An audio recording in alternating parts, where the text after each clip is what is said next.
saya akan menjelaskan tentang media pembelajaran.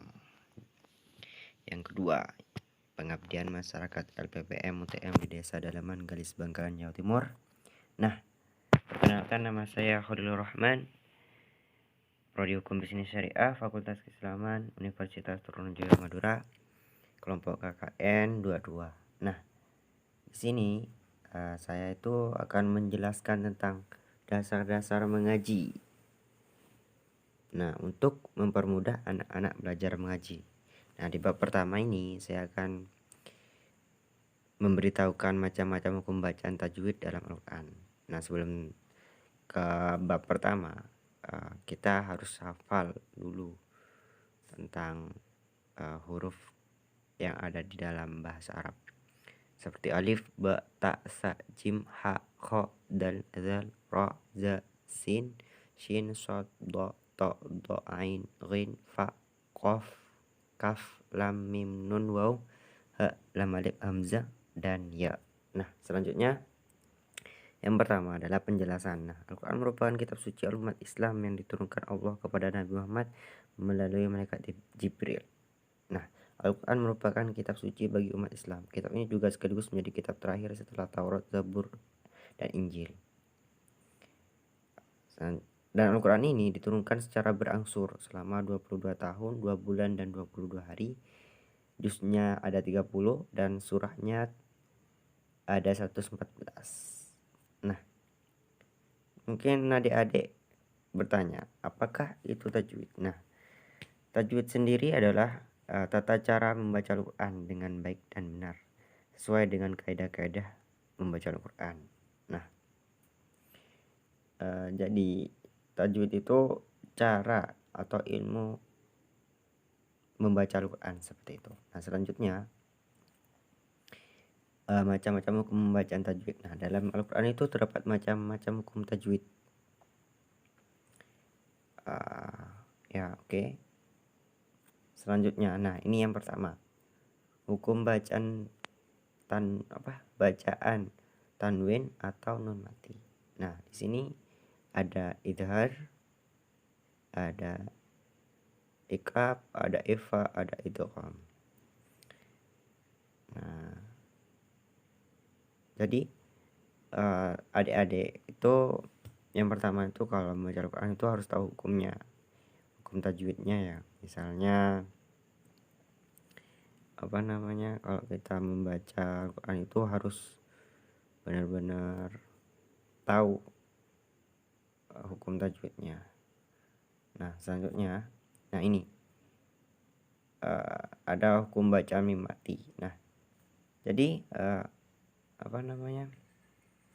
dalam hukum tajwid itu kita harus paham betul apa yang dinamakan izhar. Nah, izhar ini bacaan terang tanpa dengung.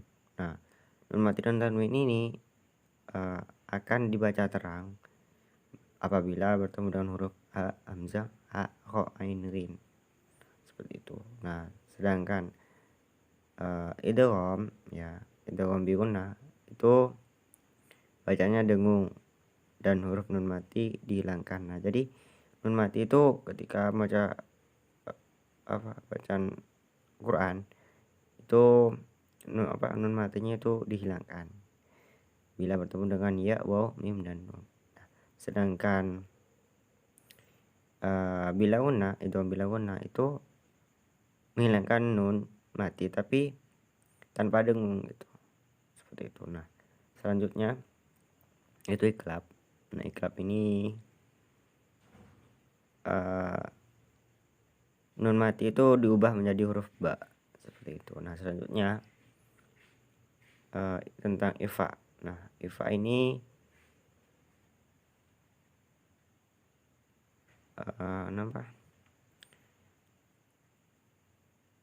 itu dibacanya agak tanpa sabdu dan dengan dengung pada huruf yang pertama. Jadi bacanya itu tidak dengung ya, maksudnya dengan dengung tapi agak samar gitu. Bisa intinya bunyinya itu berbeda dengan bacaan idhar, bacaan iqlab, bacaan idgham, dan bacaan ikhfa. Jadi dalam hukum bacaan tajwid yang berhubungan dengan tanwin dan nun mati itu memiliki ciri khasnya masing-masing. Nah, mungkin kita harus dihafalkan dulu ya, biar nanti prakteknya gampang. Nah, yang pertama itu idhar, hamzah, ha, a, ho, ain, ghin. Yang kedua idgham. Idgham ini dibagi dua, idgham bi gunnah, idgham bila gunnah. Ada idgham bi gunnah itu ada ya, waw, mim, nun. Bi gunnah ada lam dan ro. Nah, sedangkan selanjutnya itu iqlab. Iqlab itu cuman satu, yaitu ba. Sedangkan ikhfa itu sisanya. Dan teman-teman adik-adik kan harus hafal dulu yang ini, yang di sini dulu. Nah, di sini huruf-hurufnya ini.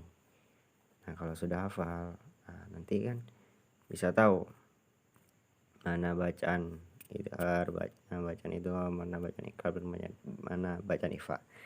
Soalnya ikhfa ini hurufnya itu berbeda dengan yang tiga ini, iqlab, idhar, sama idgham. Seperti ta, sa, jim, dal, dzal, ra, za, sin, shin, shad, do, to, do, fa, qaf, kaf. Nah, seperti itu. Nah, selanjutnya hukum bacaan mim mati. Nah, hukum bacaan mim mati ini ada tiga, ada ikhfa safawi, idgham mimi, dan idhar safawi. Nah, hukum bacaan idgham itu sebenarnya ada tambahan lagi, ada idgham mutamasilan atau mutaqaribain, idgham mutajanisain. Nah, selanjutnya itu tentang hukum bacaan mad. Nah,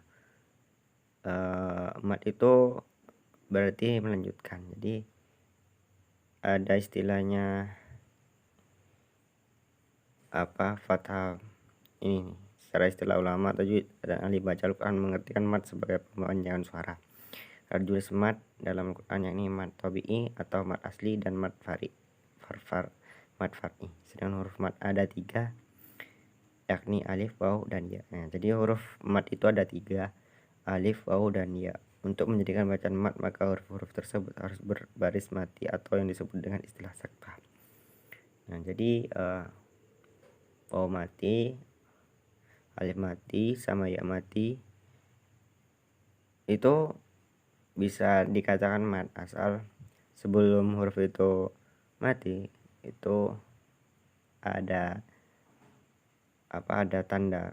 Misalnya kalau waw mati itu biasanya bertemu dengan dhamma, sebelumnya itu bertemu dengan dhamma, itu biasanya dibaca panjang. Nah, seperti itu. Nah, mungkin teman-teman sedikit paham ya mengenai hukum bacaan tajwid. Karena seperti itu saja sih penjelasannya. Sekian dan terima kasih. Jangan lupa belajar dan membaca untuk bekal di hari tua. Maksudnya jangan sekali-kali melupakan mencari ilmu agama Islam, sebab setelah didapat maka amalkan agar mendapatkan pahala. Seperti itu.